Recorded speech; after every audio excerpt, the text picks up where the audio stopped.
What's up, everybody? Look at that. We're starting on time today. I actually forgot to schedule the streams on our YouTube account. I don't know if you guys saw that, but I figured you guys know the drill. 5 o'clock Central Time on Wednesdays and Fridays. I am going to plug one of the favorite products that I have an affiliate link for down in the description. You can also access it any time along with our discount code by typing !MA in our Discord server or in our chat. But right now, and I don't think you can use my code with it, which is totally fine. I'm all about getting a good deal. They have their energy mix on buy one get one if you use the code JulyBOGO. I'm on their mailing list. So if you guys are running low or you haven't tried it out before, this is my preferred energy drink. I actually haven't bought like Monster or Red Bull or anything in, God, when I start talking about it on the channel, it's gotta be almost a year, I want to say. And you just throw it in some water, and there you go. So yeah, they got a buy one get one, so JulyBOGO. And if you guys are in the caffeine mix, you can use that and get buy one get one free. I don't care if you don't use my code. Just get yourself a deal on some MAW. I love this stuff. So anyways, you only have 7 jars left. I am down to, I just polished off, I don't know if you guys saw me dump this, but there's like 2 or 3 servings left. I just polished off my Jungle Berry, which is my second favorite flavor, but I've got 3 things of the Mythic Melon, which is my favorite, which is a watermelon one. If you guys like watermelon Jolly Ranchers, it tastes just like a watermelon Jolly Rancher. And I also have their RIP around me. So I've got 4 in my office here, and we keep a couple in the shop too. So got to keep the workers caffeinated for high efficiency. So anyways, let's see what we got going on here. I did send out emails to the chat, or not chat, to the subscribers on our YouTube notifications list. So hopefully everybody should get those soon. I got it. Anyways, we added a couple new, I almost said flavors, couple new colors of coax. Don't eat the coax, it's not edible. We've got the Aqua Blue in stock in PLA and ABS materials, and we also have their Desert Tan as well. If you guys are on the coax mailing list, earlier this week they came out with what they call their coax Next, which is a recycled PLA, and it's not recycled as in, they're taking used prints and stuff from other people. Basically, when they start up a production line, they have a bit of material that's not usable because it's out of spec as they're getting the lines going. They save that, regrind it, and re-extrude it, and it's a, you get what you get with the color. So if you don't care about the color, you're just looking for good PLA for a good price, they have that on their website directly, and we also have some rolls of the coax Next on order, and those are about $24 a roll instead of $28, so they are a little cheaper. But it's cool to see them doing that because that's material that would otherwise just, get discarded. So it's cool to see them doing that. And that is on our site right now. So if you want to get notified when we get it, you can hit add to wish list and we'll send out emails. And then there's a video that they made showing the process and showing the pellets. So, it's not technically virgin materials because it's been extruded once, but it's not, used. It's stuff that they've extruded and then regrind.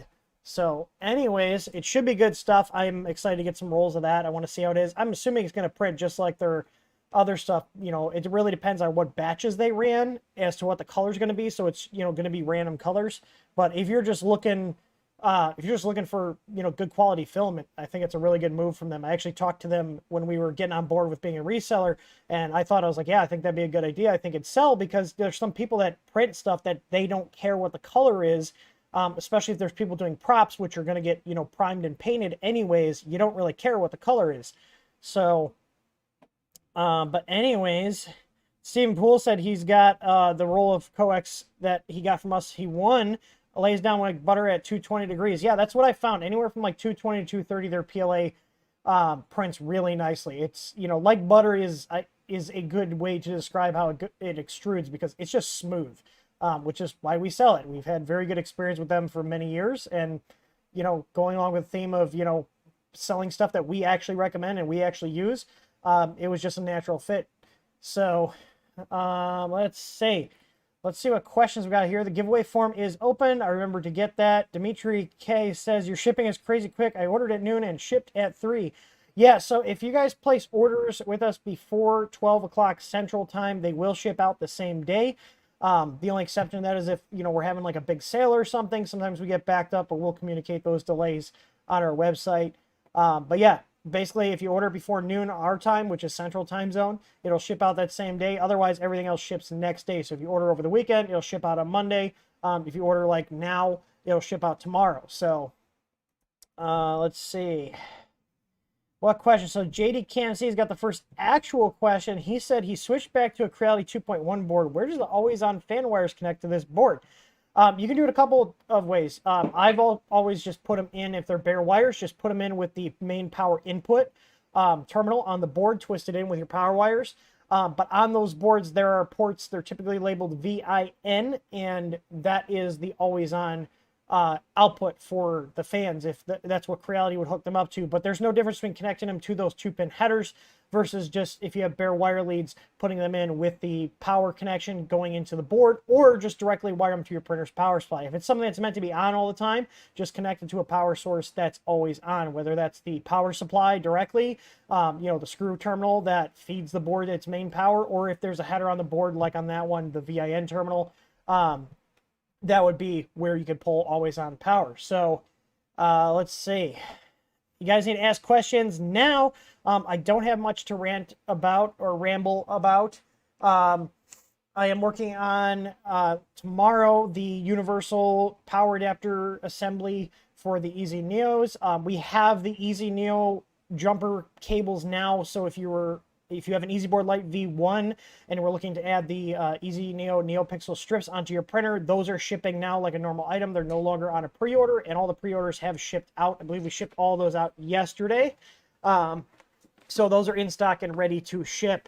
So if you're looking for, God, look at this. This is like, I go through these things like they're going out of style. The elastic keeps wearing out on these. And my microphone keeps flopping over. So anyways, what was I talking about? Yeah, so video for the Easy Neos. I'm still doing work on the Chiron. I've got to figure out where I'm putting the probe mount on this. I was originally going to put it on the left-hand side, but this has a cable chain here that is probably going to hit the sensor, so I'm probably going to locate it on the right-hand side. That will also place it closer to the nozzle, so I'll have less of an offset. But in terms of firmware, the firmware is like 95% there. I have it working with the LCD. Have that conversion board I showed off either on Wednesday or Friday. So, but yeah, that's moving along. I'm hoping to have that done by the end of next week, meaning the conversion kit, the video and everything, and the firmware. So, and then the mount for the Easy ABL, if you guys want to put an Easy ABL on your Chiron. It's just a little more involved in the machine because it's got stuff that's different from many other machines that are on the market, but not a problem. Just takes us more work to figure out where we're putting everything. Let's see. Next question is, what's the difference between the two Easy boards, Dimitri K? We're not releasing any details on the new Easy Board 2 until we have them in hand, because I don't want companies knocking off the stuff we have planned for it, because it's happened to us in the past. So you'll just have to wait patiently. There will be new features on it. There will be, you know, a beefier processor on there.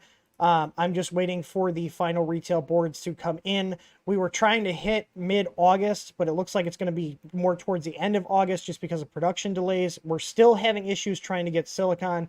Luckily, we have processors already, but other parts are becoming issues with getting them actually to the board assembler that we use. So, and we will not be having a 5-driver version right away because of the same limitations.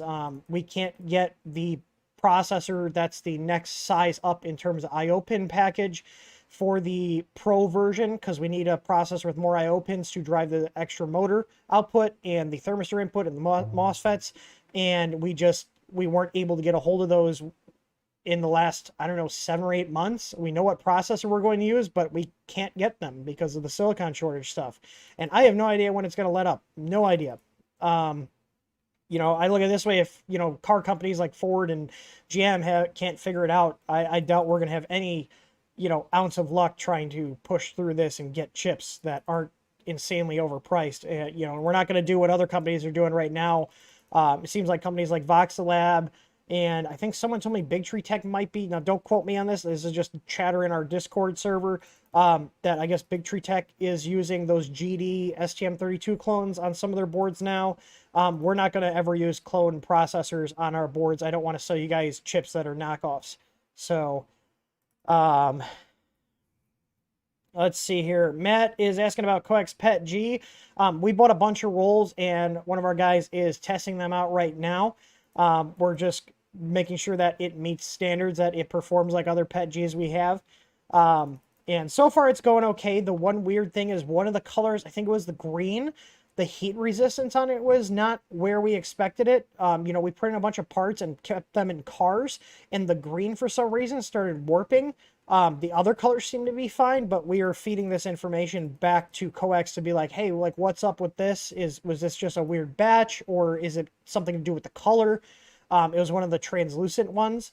You know, but there's certain things, like if you put them in a car, like PET G is okay for a car. ABS is the best for using stuff in a car if you're trying to go after heat resistance. But, you know, they all should kind of warp in the same way regardless of the color. So we're feeding that information back to them to find out, like, hey, what's up? Why would this one be acting differently than the other colors? You know what I mean?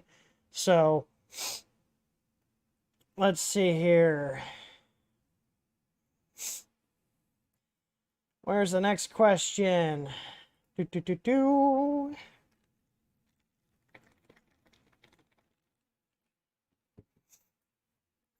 is asking about an Ender 6 5015 fan solution. So someone sent me some STL files for an Ender 6 fan mount.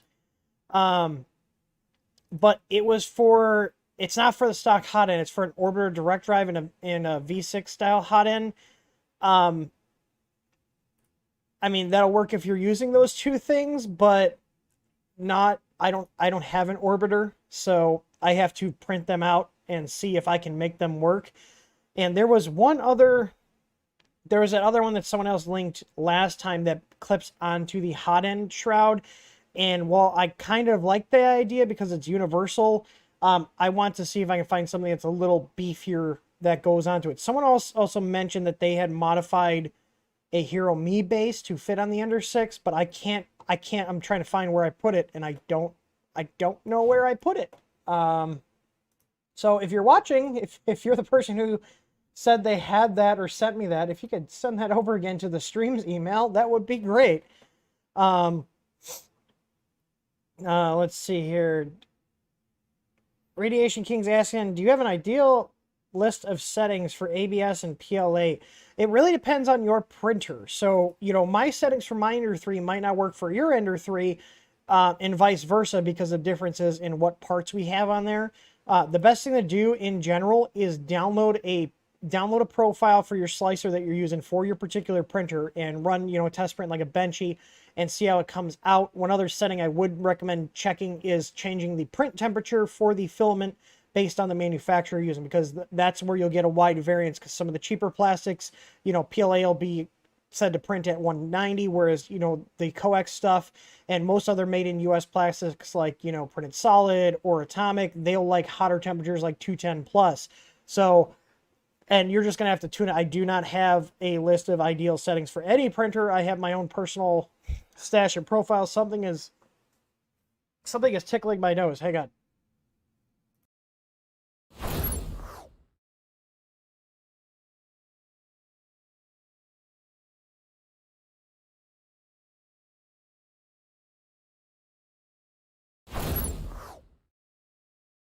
Okay, we're back. I wanted to spare you from that terrible sound of me blowing my nose. Anyways, let's move on. Albatross Sign is asking, what is the point of film detection sensor if when the print is in pause, the bed temperature goes down and the print is detached? That means that whatever firmware you have on your printer is not set up correctly, and most of the stock firmwares on these Chinese printers do not have them set up correctly. A lot of them don't even lock your motors. If you're using our unified firmware, that is all set up correctly, and the bed will stay heated, and it will also lock your X, Y, and Z motors, so you can't accidentally bump it and move it out of position. So, yeah, there is no point really of a filament sensor if it shuts it off, because your print's going to release in most cases. Yeah, so using properly set up firmware is the way to fix that. So in a lot of these Chinese printers, they don't have properly set up firmware. They seem to miss those fine details when they're setting things up, which is one of the things that pushed me to put out our own firmware, because I was tired of getting printers that didn't have these little things set up. Like, did you guys even test it? Did you guys actually use your own product? Like, how did you not figure this out in testing? You know, probably because they didn't test, but I don't know. I'm really anal about my firmware settings. So, yeah. Let's see.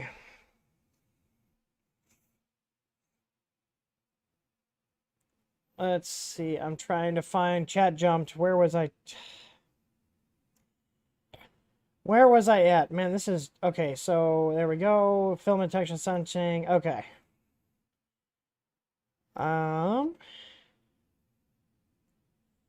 Jim upstate New York says he's having an issue with Marlin build. Keep getting a terminal error. No idea what I'm doing wrong. Well, I don't know what terminal error means, but if you post a screenshot of the error in the live stream section of Discord, I'd love to take a look at it. Let's see. Moving on, okay.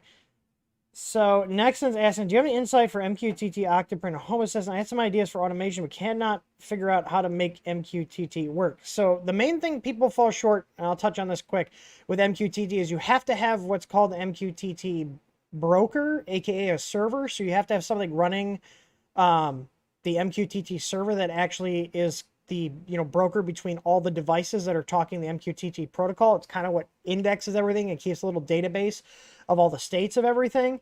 So you have to have MQTT server that all your devices that talk on the MQTT protocol talk back to, and you want everything talking back to that one server. If you're using Home Assistant has add-ons. There's one called Mosquito that is an MQTT add-on that sets up an MQTT server.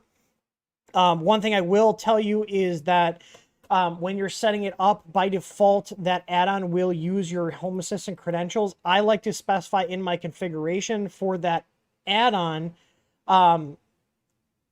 separate credentials that are not my Home Assistant login for different devices. So, for example, I have Blue Iris tied into Home Assistant. It has its own username and password. I have Tasmota devices. They have their own username and password. I have an AI system that ties in with Blue Iris that integrates with MQTT, that has its own login. So, but if you go to your supervisor, so if your Home Assistant is up, you go on the left-hand side, go click Supervisor, and then go to the add-on store and just look for Mosquito Broker. You will see that, and you can add that on. It's very easy. That's what I use for my MQTT server here, just the add-on within Home Assistant. I don't have anything fancy set up. I just use the add-on, and it keeps it updating. It keeps it updated when I do go through and do my updates. So let me go. There we go. I knew chat was going to jump again. I'm just scrolling down before I start reading. So Matt is asking, do you think the silicon shortage is a legitimate shortage, or is this an intentional thing suppliers are doing to drive up demand/price? I think it's a combination. I think there might be a little bit of, tomfoolery going on. with them artificially shorting things, but I also think there is this really weird demand spike right now that's further screwing things up. Yeah.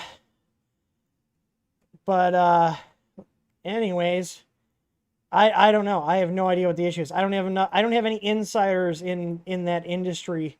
I've got some people that deal with that industry but don't work for them, and they have no idea either. They're just like, I don't know, shit's fucked up right now. There we go, we're demonetized. I've been trying to be better about it, but whatever. Let's see.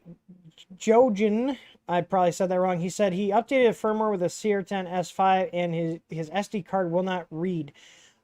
Typically, if you flash it with the wrong firmware, as in like it's not set up correctly, I don't know what firmware you're using, but typically if your SD card's not reading, it's either the SD slot is messed up or you have a bad SD card. I'd recommend reformatting with a FAT32 file system and use a card that's under 32 gigs. So, you know, those are pretty simple.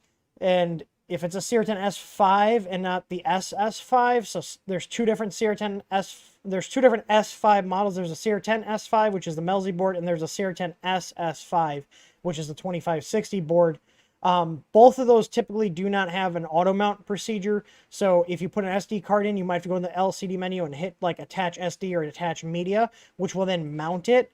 But like, let's say you have the card in the printer and you turn it on. Typically, if the card is present when it's being booted up, it will try to mount it.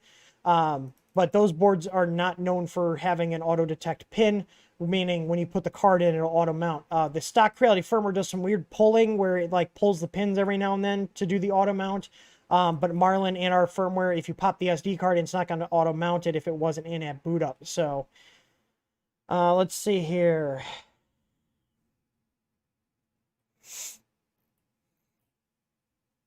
Griff's asking about product test prints for the coax product images. I have to sick Sean on that because he is like our print king over here. He's so anal about tuning stuff.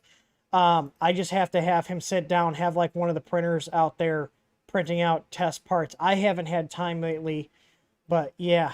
So also see someone over and over asking the same question. If you guys spam your question, I will just hide you from the channel. Post your question and we will get to it. Don't spam the chat. It's very rude. Let's see. Symphony X Tech. What material do you recommend printing the probe mount in? I had it printed in eSun PLA Plus and it failed in a few months. So it's not really a material. That's the issue. It's what are you using it? If it's in an enclosure, you should probably be printing in PETG or ABS. The thing is, like when we print our mounts here that, you know, we sell as an upsell or add-on on the site, we print those at a 30% infill minimum with 3 outer walls minimum, and those are very strong parts. So you might want to try cranking up how many outer walls you have. Go, if you're at 1, go to 2 or 3, and put your infill up to about 30%. So but I don't know what you mean by fail. Like, did it crack? Did it start sagging? You know, these are important things. But if it's in an enclosure, you should definitely be printing the probe mount in PLA or ABS. We have ABS probe mounts available for all the probes that are on our site. For all the probe mounts that we have listed on our site, I should say. And we have them PLA or ABS. So basically, if you're not in an enclosure, PLA is typically fine. If you are inside an enclosure, you want to do ABS. So let's see here. Ken Core bricked one of his easy plugs messing with Tasmota firmware. The button no longer works to reset. Any way for me to fix this? Typically with Tasmota, if you have it bricked, it will have like an SSID it'll broadcast that's not the standard SSID, and sometimes you can connect to that and then flash it with like an ESP flashing tool that supports flashing over the air. But pressing and holding the reset button should default it, but you're saying it's not. Unfortunately, if like you had a flash and it got unplugged or something, you might have bricked it. There's no easy way to open those up. That's why we recommend you don't mess with flashing unless you really know what you're doing. The plugs, since they're not something that connects out to the internet, you shouldn't be messing with the firmware unless you have a very specific use case, because we do ship them out with Tasmota pre-installed and you can't update them. But, you know, plugs are one of those things where I don't know if this is the prototype one? Yeah, so this is one where it's not sealed, but these are sealed around the edge here. So if you want to see how to open it up, you can try to run a pry tool along the outer edge here, so you can see how this kind of fits together. And there's a little lip. If you run a pry tool around here, you can sometimes break loose the sealant they use and then come out with this. And on where are they at? They're on, I believe it's on the front here. So on the front of this module, you'll see there's TX and RX packets. I don't know if you guys can see this. And we have pictures of the inside of these on our site. But you can see there's TX and RX pads. So you would have to open it and reflash it with like a FT232R, like a USB to serial programmer, if you can get this open. But yeah, like any brand, even our plugs, the other ones, I do not mess with the firmware on these unless there's something wrong with the firmware that came on them, because I don't want to brick a device. You know, and if I'm going to flash something, I usually will bring it close to my access point, so that way there's no risk of a flash failure, meaning, you know, it's like on that edge where it works to control it, but it doesn't have a very stable connection to flash over the air. Because I have bricked plugs before and I've had to, you know, pry them open and tack on some leads to reflash them. So, you know, but these are not internet connected devices. They just sit on your local network. So, let's see here. God, my freaking palm was itching for some reason. Let's see here. Barticus says, on Ender 5 Plus, my BL Touch cable is a 3-pin ribbon cable with ugly colors, red, orange, brown. The brown wire is on the outside of the ribbon, but flips at the board, normal or no? I'm not sure. I have, actually, the BL Touch I have, the one BL Touch I own and we keep around for our testing, was from my Ender 5 Plus. I think the end is over here.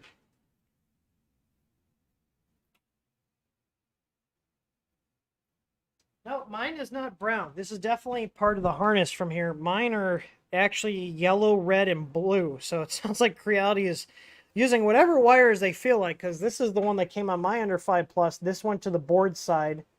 You can see here, I've got to attach this to the rest of the harness. There was like a quick connect and a lot of cable. I just have to fix this back onto the rest of the harness, but I had cut this to just demonstrate the difference in the harnesses. So...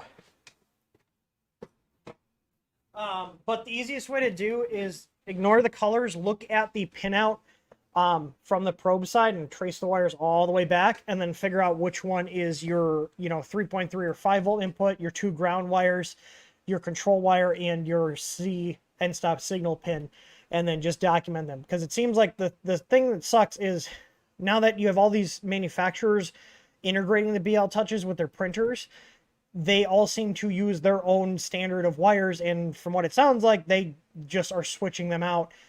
Because the standard used to be, you would have the, what is the Ant-Clab standard? I'm going to look this up. Because it was servo colors, because it's meant to emulate a servo, which is why headers for it are called servos, servo headers. So the standard colors used to be brown, red, yellow, black, white. So the black and white went to your Z end stop pin. The brown and red were your ground and 3.3/5 volt, and the yellow was the signal. So that's the standard colors that they should have been. But now that everybody else is making their own harnesses for them, they're not following those color standards, which then further complicates it for people who are trying to put these on their printers, because, you know, every manufacturer seems to have their own colors that they decide to use. You know, just switch over here. Finally got my Stream Deck fixed, so that was good. But just to show you, I just did, you know, Ant-Clab's BL Touch, and you can see here, like, here's what I have: the blue, red, yellow, black, white. You know, you have the original Ant-Clab's one, which is the brown, red, yellow, black, white. You know, actually, this is an image from our help center. But you can see here, Big Tree Tech uses completely different colors. I've seen so many different variations. I mean, like, let's just scroll through here and see. Let me just go to AliExpress and see. If we just type in, like, BL Touch, you'll probably see a bunch of different ones. Let's see. Oh my God. Let's see, BL Touch. Okay, so here we go. This one's got green, red, yellow. Um, Here's another one. This one is the brown, red, yellow, black, white. What is this? Here's one that's completely different. This is yellow, black, blue, red, black. I mean, this is the kind of stuff you deal with when you're dealing with BL Touches, because there's all these different kit versions from all these different manufacturers. Like, what is this one? This is a red, blue, yellow, black, white. So I'm just illustrating my point here. There's a lot of confusion. The best thing to do is to just... Oh, wrong one. Is to like look at the wires and trace it back. So if I type BL Touch here, we should get the wiring.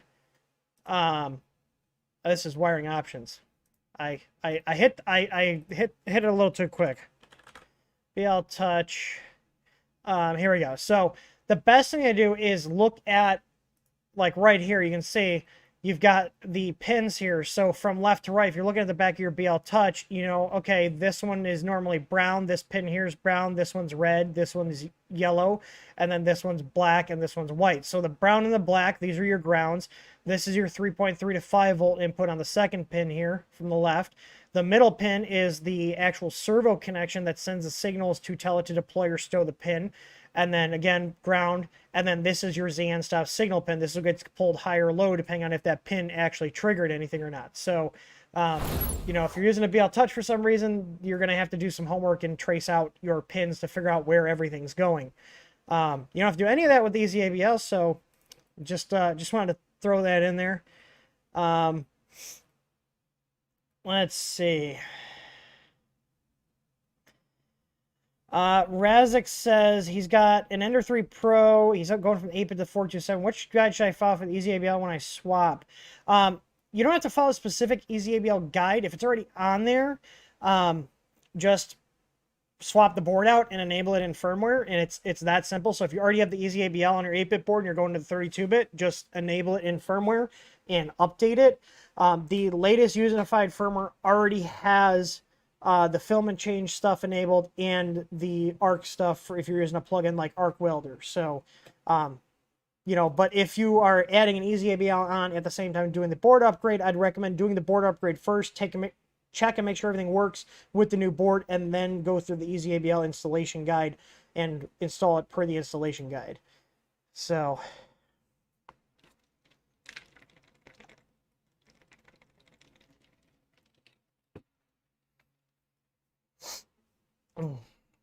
Jason says his Z-axis goes to an arbitrary tight after homing instead of 5mm, running Marlin on an Ender 6 and an SKR2, and he's got the Easy ABL.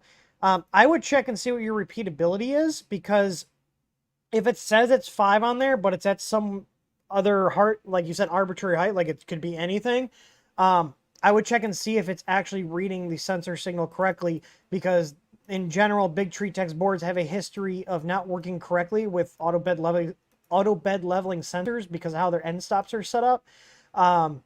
Luckily, though, most of their boards have a header that's usually for a BL Touch that has no pull-ups or pull-downs on the signal pins, and you can then change the firmware to tell it, hey, I want to use this pin for my end stop instead of the end stop pin.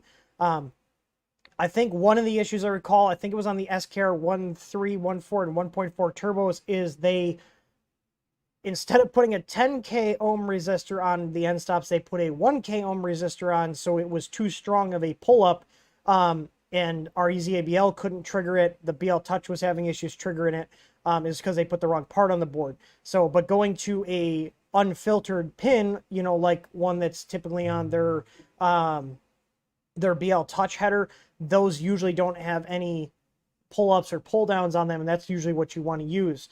So there is a House article about doing that, using the probe header instead of the ZN stop header for the Easy ABL on the older 1.4, 1.4 turbo boards. So because they did have that issue with the end stop pull-ups being the wrong value, so things were not functioning correctly.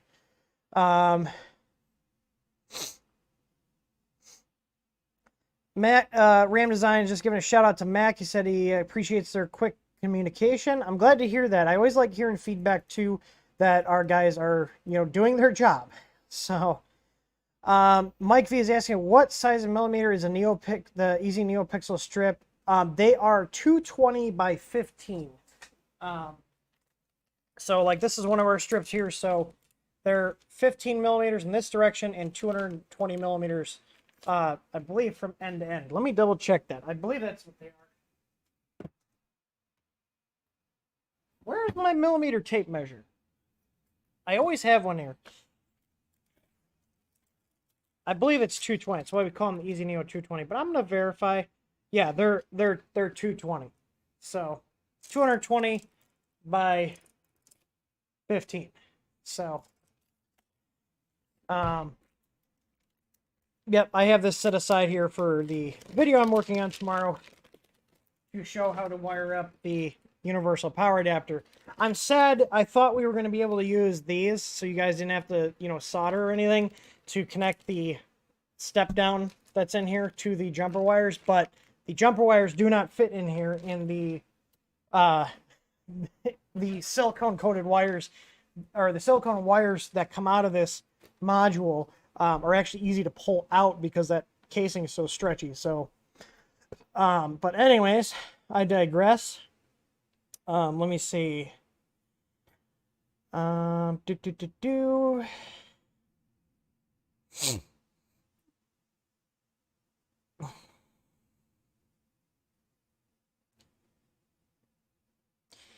Paul Texan says he's got a weird one here. I have a direct drive Idex printer. Whenever it changes heads, it unloads the filament on the other side of the extruder all the way out.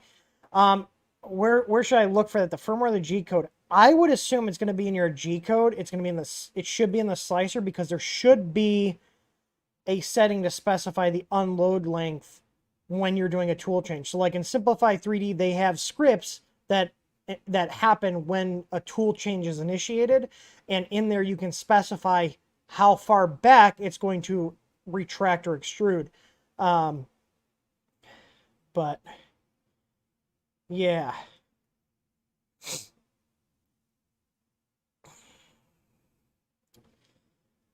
Let's see here.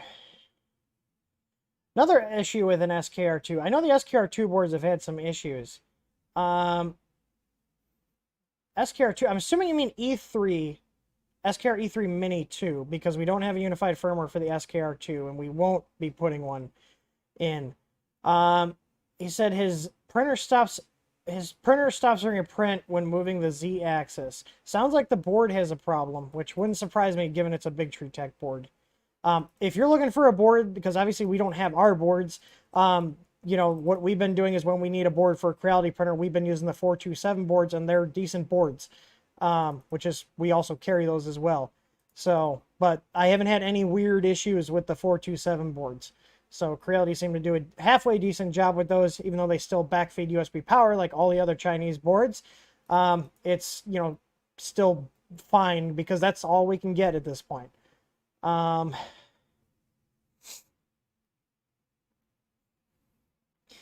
Michael Bowman says he got a first gen CR10. What bed would you recommend for printing PET-G, and what nozzle would you recommend for E3 V6 hot end? So if you're printing PET-G, you can just use the standard brass nozzles.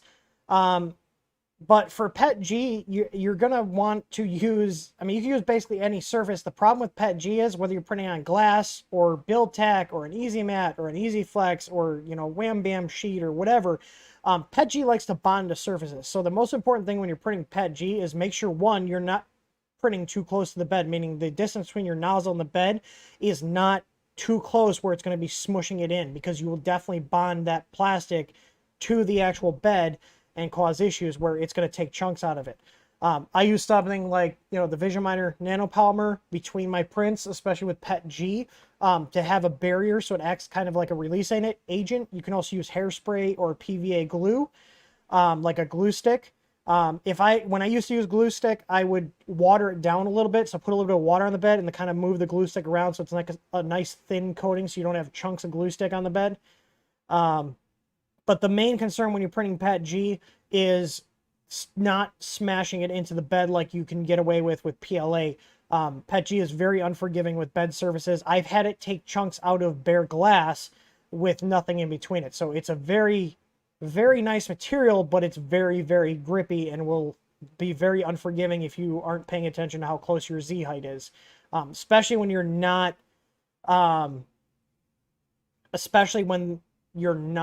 using a release agent between it. So, the only thing I will say is if you're still using the stock, print head and you're printing PETG that needs a temperature above 240°C, you're going to quickly degrade the PTFE tube. We do have our tough tube, which is a high temperature tubing that's also a tighter internal diameter, so there's less slop. But that tubing is good for up to 275 degrees Celsius, and it's a quick upgrade for your printer. You just take your stock tubing out, cut the tough tube. It comes at 1 meter lengths to the same length as your stock one, and put it in. So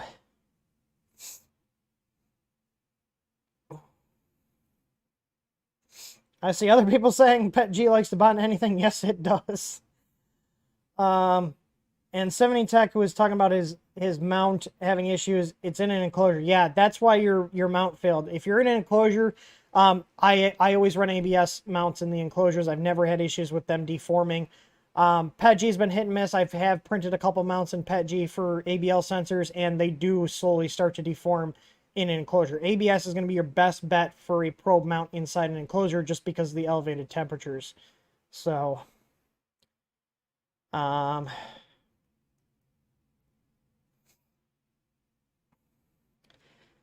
let's see here. Yeah, Michael, if you're looking for a new bed surface, we have our Easy Flex, and I'll post a link in the chat. I don't know if you guys noticed, we have dedicated product pages now for each printer, so if you're not sure what size to get, but you know your printer name, and we have them for a fair amount of machines created, but we have all these sizes pre-selected for certain printers, so you can just literally, be like, I need an Easy Flex for, this printer. Mike said he has a CR10. The one I posted there, that'd be for the 300 by 300 by 400 CR10 machine. And all you do is select your surface type, and if you don't have a magnetic base from us, you can add that on as well. But hopefully that makes product selection a little easier for you guys. So we're trying to optimize the site to make things so you don't have to be an expert on your printer to order stuff. We're kind of pre-selecting things and filtering it out, so you'd have to play the guessing game of, oh, I don't know what size to get. I have this one, it's this print size, and the bed's this size. I don't know. So, Downey's asking, is there a big difference between tough tube and Capricorn? Well, the tough tube will leave your wallet a couple bucks lighter, but other than that, they perform exactly the same. So, let's see here.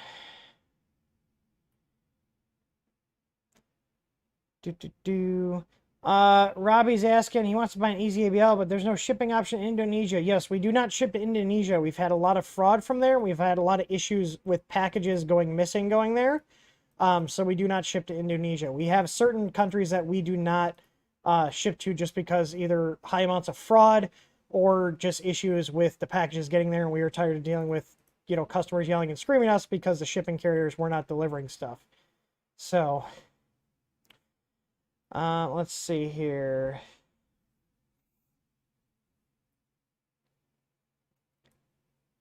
Hernan Phillips, there's a E3D V7 hot. I know a guy who has a V7 prototype. I actually have not seen it because he's under an NDA. But there's no way they already cloned the V7. It's not even out. Is it? I know they exist. I don't think they've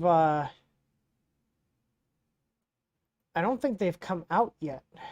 I actually haven't looked in a while. I'm not seeing anything. I should ask my buddy who has one. But they are working on a V7. But yeah. Anyways, I'm in. We got 14 minutes left. You guys are keeping me busy. I like when we have more questions than I can answer instead of us just cutting things off early. So, let's see. TJ Durham, with Easy Neo, we're going to enter 5 with a 115 board. So, I don't think so. I have not tested the firmware compiles with the Easy Neos on the 115 boards because the memory is so tight on those. Now, if you're willing to work with the firmware, you could make Neopixel strips work on a 115 board. The problem with the 115 board is they only have 128K memory, and we're already at like 96% utilization. The other problem is they don't have many I/O pins. There's typically a max of 2 I/O pins available that you can, one is repurposable and the other one you have to solder to the board. There's pin 27, which is the beeper pin, which if you have an easy out kit, that kit repurposes the beeper pin for a filament sensor.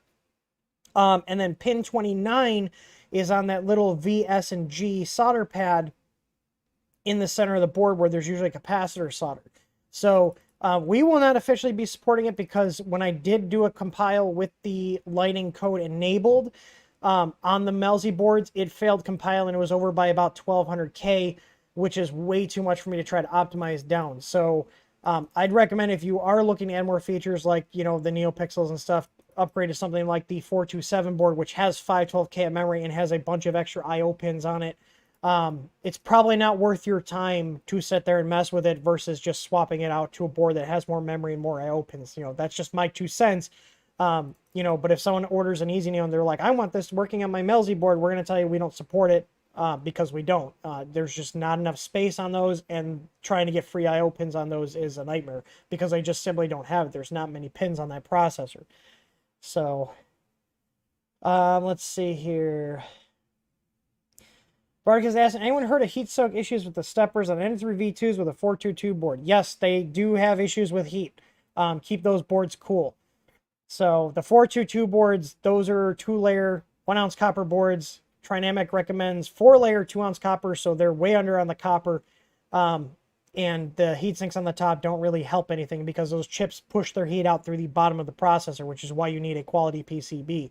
I think the only way the 427 board gets away with it is because the 427s are a larger chip package, so it has more room to spread out the heat.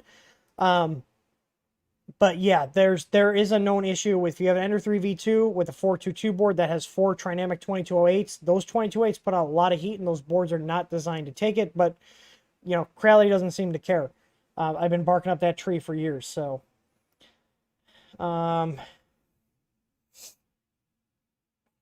Kyle, we're still testing the Coax Pet G. So far, we're pretty happy with it. There was just some weird stuff with the green translucent where it didn't seem to be as heat resistant as the other colors. So we're working with them to figure out what's going on with that, which I got to follow up with Joe and Sean here to find out where they got with that. But in terms of it printing, their Pet G prints nice. I don't have any issues with that. We're just wondering why it didn't hold up to the put it in the car on a hot day test. Let's see. What would you recommend for quieter fans on Ender 3 V2? Seen a couple of people also recommending print a cover for the power supply that has holes to allow more airflow. So I have a Ender 3 Pro, which has the same power supply. I have a duct that directs it down. You can actually see it right there. There's like a little duct bolted onto the fan that ducts it down. And that cuts the noise down, but we also carry fans for the control box and the hot end in our store. The 40 millimeter 24 volt fans, they're the axial type fans, not the blower type, but the ones that I don't have a fan laying around. But we do have them. So, and the fans we sell are not like Noctua silent. They're quieter than the stock ones. But they move enough air so you're not going to have to deal with issues with heat creep or overheating. I would not recommend putting an Noctua at all to cool the Ender 3 V2 board because of the aforementioned issue with them running too hot. You want a lot of airflow on that board and that printer because you're fighting with the poor design of the board with the heat output of the drivers. So, let's see here.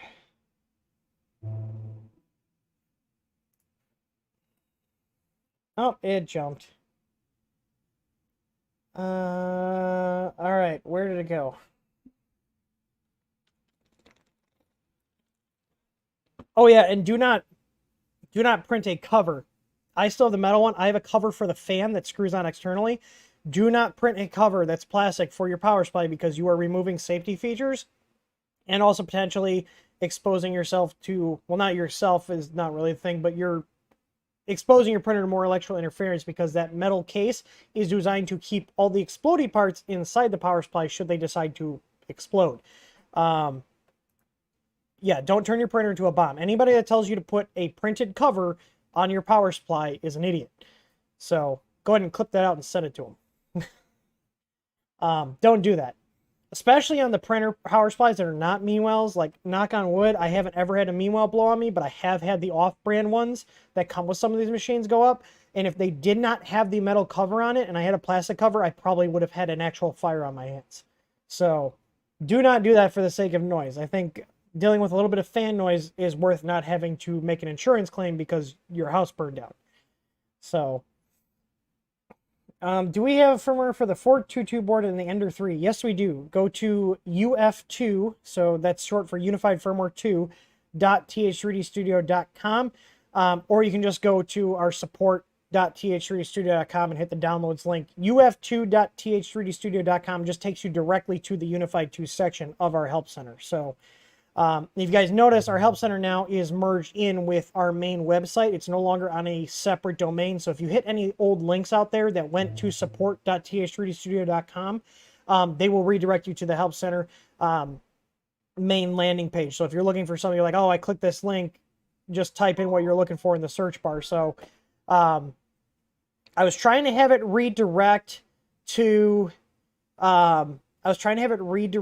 but it wasn't doing the URL rewriting correctly. So basically, if you hit a link that went to support. It redirects you to the new Help Center URL. And the main reason we did that is because, especially with our live chat plugin, none of the live chat plugins we found were smart enough to carry over a conversation from the support.th3dstudio.com to the th3dstudio.com domain. So let's say you were looking at a part on our website and one of our guys in live chat sent you a link to the Help Center. It would start a whole new chat session and not carry it over. So you're like trying to bounce between these two. That's no longer an issue anymore. So, but anyways, where were we at? Okay. Unified 2, 422 board. Bob says the coax spools are a little larger than the eSun spools. I found that the coax spools do not fit inside the eSun e-dryer dispenser holder. Yeah, their spools are a little bit wider. I found, though, that they fit on all the spool holders because the inside... I thought I had a roll of coax, but I put it away. They're in my drawers. Their spools are a little bit wider, but they have like an offset on the one side, so they do fit. They do fit on your standard spool holders. I haven't found a printer that they don't fit on correctly. And they have a nice big hole. So like, I don't know if you guys ever bought like random filament like from Amazon because you're like, oh man, this is $8. I'm going to buy it just because it's so cheap. And you get one and the hole's like this tiny. You can't even put out any of your spool holders. Yeah, the coax rolls don't have an issue with that. Also, if you guys contact coax, if you send them back your empty spools, they will give you 10% off if you buy through them. We're trying to work on setting that up with us. But if you send them back your empty spools, they'll give you 10% off new spools if you send them back your empty spools. So we are hoarding spools in our shop because we go through a lot of their filament. We're going to send those back so we can get some discounts off of our print farm materials. So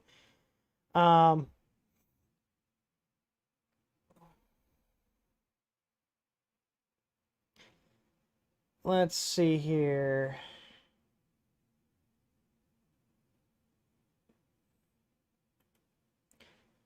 All right. We were talking about the coax spools. Yeah. So anyways, yeah, I'm familiar with eSun spools. I used to print a lot of eSun, and they are narrower than the coax spools. So it doesn't surprise me. That they are not fitting in there because the coax spools. G Funny, still talk to Aaron. I haven't talked to Aaron since he quit working for us. So, yeah, I don't know what he's up to. As far as I know, he was working for some pool company. Let's see. Nigel Brown says, I've been using eSun filament. I've been having issues. Have you had any concern with the eSun PLA? So I know they're cheaper stuff. Used to be, it was one of those things when they started out, they were really good. Then they started doing cost cutting measures and they were kind of junky. I have heard most people are switching to their PLA Plus if they're wanting to stick with eSun brand. eSun's been around for a while. They make halfway decent PLA. They are a Chinese company. We try to stick with made in US plastics because that's one of the few things you can actually get for this market that is still made in the US. But in general, I found that the cheaper plastics, and it's very common with the stuff that's made overseas, is it seems like they use some sort of additives where they get brittle. You know, you can have it open and all of a sudden it'll be on your printer and you'll just be sitting there and you'll hear it snap and go spinning around. That was my main complaint why we switched over to using only US PLAs and ABSs, because we kept having those problems with imported brands. So I don't have that issue with coax. I've never had an issue with stuff getting brittle with coax. And I know if I did, if I contacted them, they would be able to make it right. There was one company we were buying filament that they were rebranding from China, had tons of issue with it being brittle, and he was basically just like, well, that sucks. You know, and we had like 80 rolls of it. So I'll pay a couple extra bucks a roll to get coax filament for our print farm and not have to deal with that. And, you know, we're supporting another small US-based company. Let's see here. Michael Meyer, I have no idea what you're trying to say at all. No idea. This guy's like rambling in the chat here. As a printing technique in Germany as the Renaissance era in Italy and Florence, such as Van Gogh. I have no idea what you're saying. Our technical team here at Intel did not understand your explanation regarding 422 landing page. Could you redirect the URL to us? What are you trying to say? The previous range of enders did not support only Vagon printing from Korea. We're going to go ahead and let's just go ahead and we'll just hide that user on the channel. Dear God. Thanks for the laugh, Trollbot. Kurt Shaw says, will coax take pushes spools or push plastic spools? They're exact same spool. I don't know. Ask them. See if they will. I mean, I don't know if they're the same spool. I'd imagine there's only so many companies that make spools. You know, especially the US companies. I feel like a lot of them do use the same spools. I don't know. Ask them. Send them an email. They're very responsive. So, but we are at our 1 hour mark now. Oh no, where did I put? Oh, they're down here. Okay, you can see who's passed out right there. Let's touch the bag. He must be really tired today.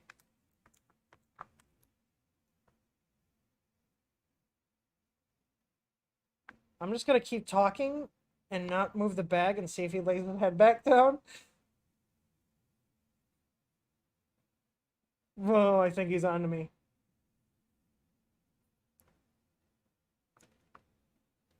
Let's pretend like I do not have the snacks.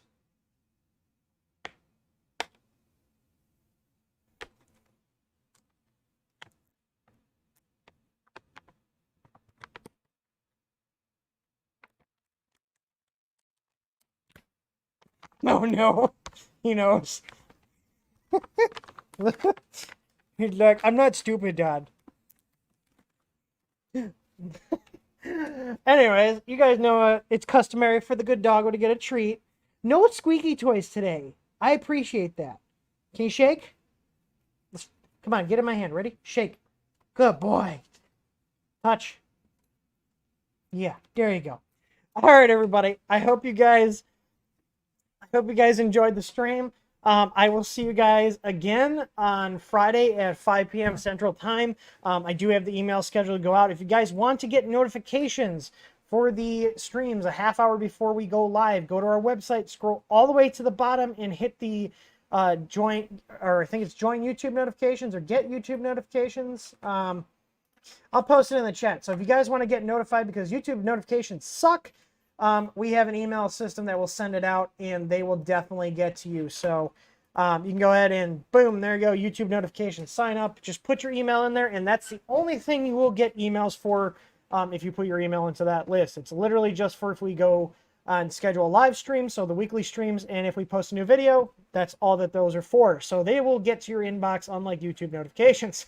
So anyways, I will talk to you guys later. I hope you guys enjoyed yourselves, and as always, happy printing. I'll see you guys on Friday at 5 o'clock Central Time.